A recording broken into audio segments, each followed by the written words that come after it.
Hello guys, sa Fire Sign Leo Aries Darius. Welcome dito sa aking channel, Kapalaran 888. Welcome. Alamin natin kung anong messages, vibration, kapag energy para sa inyong lahat. Fire Sign Leo Aries Darius. First two cards natin is Queen of Coins.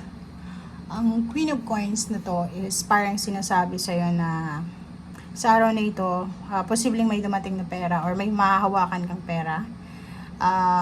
Pwedeng lump sum or pwedeng hinihintay mo to or tininabaho mo to for the past few days. So nakikita natin yung payouts dito, yung payments. And 9 of Cups, kung saan man galing ito or kung sino man ang makakahawak na ito, pwedeng magdala yan hindi lang sa'yo mismo ng kaligayahan kundi sa buong angkan, buong pamilya. So, yung good news na to tungkol sa salapi ay pwedeng makapagbigay ng peace and harmony sa lahat ng involved sa'yo. Okay, Queen of Swords. Nakikita ko sa'yo dito na nakafocus ka sa isang bagay na hindi natuloy. So, pwedeng may plano ka today. Ano ba yung plano mo? Like, mag-travel, comment down below kung ano yung mga plano nyo today na posibleng hindi matutuloy dahil may iba kang focus ngayon. Okay? Wheel of Fortune. Sinasabi ng Wheel of Fortune dito na may pagbabagong magaganap sa buhay mo in the next few months or pwedeng 1 month from now. 1 month from now or pwedeng few days from now, yung burdens mo ay posibleng maging blessings. So, ibig sabihin yan, if ngayon feeling mo sobrang bigat ng pinapasan mo, huwag kang magkalala kasi kung anumang burdens na yan ay posibleng it will turns out na blessing pala yan. So parang blessing in disguise siya. 4 of Cups, Chariot, Travel. So nakikita ko sa'yo dito na pwedeng isa ka sa mga fire sign Leo Aries Sagittarius na gustong mag-travel, going back sa kanilang country, sa kanilang trabaho, sa kanilang pamilya. And nakikita ko sa'yo dito na posibleng naghihintay ka ng offer ng assistance, comfort, parang ganun.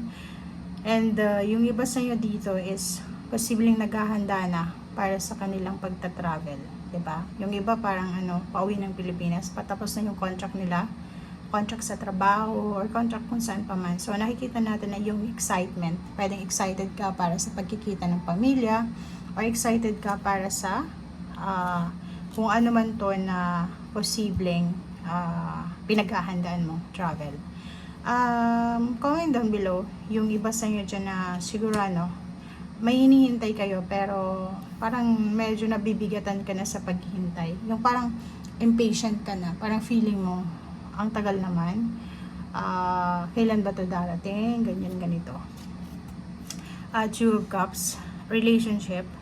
Yung iba sa inyo dyan is pwedeng mayroong karelasyon sa long distance relationship, pwedeng LDR kayo, ibang lahi or pwedeng Pinoy din, nakatira sa ibang bansa or sa ibang lugar.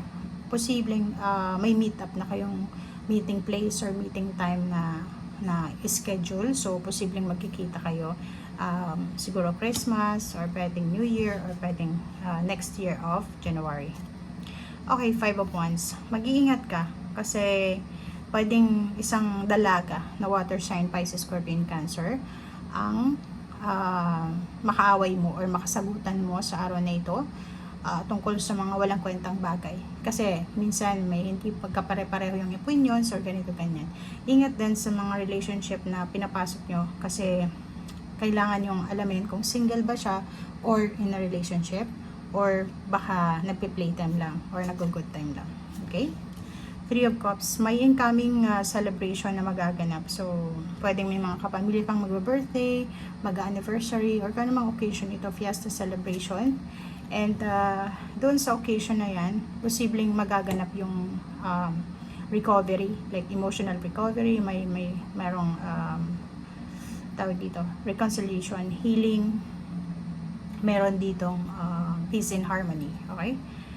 Knight of Cups. Ang Knight of Cups na to is yun nga, mag-iingat ka kasi may mag-offer sa'yo ng relationship or offer ng pwedeng assistance. Kung nakasakay kasi may chariot dito, if nagta-travel ka, mag-iingat ka sa mga bagahe mo, lalo na sa mga taong nag-o-offer sa'yo ng tulong na buhatin yung bagahe mo kasi baka lagyan nila ng kung ano-ano yung bagahe mo. So, comment down below if you're traveling. Nine of Wands, may iba sa'yo dito na posibleng makaramdam ng pagod. Yung parang exhausted lang, drain lang yung pakaramdam nila, antok. Sa relationship ganun din, may mga iba sa inyo na nasa long distance relationship na parang pagod na kayo sa video call na relationship palagi. Four of Wands, may incoming weddings, may incoming stability. So, nakikita ko sa'yo dito yung preparation. May nagpe-prepare ng kasal. Or pwedeng may naghahanda para sa renovation ng bahay, pagpapatayo ng bahay, yun, pagda-travel back home, or kung ano pa man. Dito din sa Six of Coins, kung makikita mo, sinasabi dito ng Six of Coins na yung money, since may matatanggap ka today, nakikita natin na yung money niya na matatanggap mo is posibleng hindi para sa'yo, or okay, after mo matanggap, kailangan mong i-distribute, or kailangan mong ibayad sa utang mo, or sa kung kanino man. So, nakikita natin yun. Three of Swords, and then Eight of Cups. Nako. Yun. So, yun. Nga sabi ko sa'yo dito, meron ditong Five of Wands. So, may mga pagkakataon na pwedeng matrigger yung emotion mo, makakuha ka ng kaaway, makakuha ka ng kadiskusyon. So, i-let go mo na lang. Ignore, i-abandon na mo yung situation para makaiwas ka sa anumang tukso. Okay, Four of Coins. Okay, next is Five of Cups. So, nakikita natin dito guys yung pag-iipon ng pera. Okay? So, siguro makakapagsimula ka ng makapag-ipon ng pera, pwedeng 5 weeks from now, or 5 months from now, or 5 days from now. Siguro nakikita ko sa'yo dito na meron kang bubunutin na pera. Okay. So, Justice card. Ang Justice card na to is parang sinasabi sa'yo na if ever naghihintay ka ng mga contract signing, naghihintay ka ng justice ruling, or kung ano pa man, judgment, pabor sa'yo yung justice. So, yun yung kailangan mong i-anticipate kasi good news siya para sa'yo. Okay? So, good news, good news.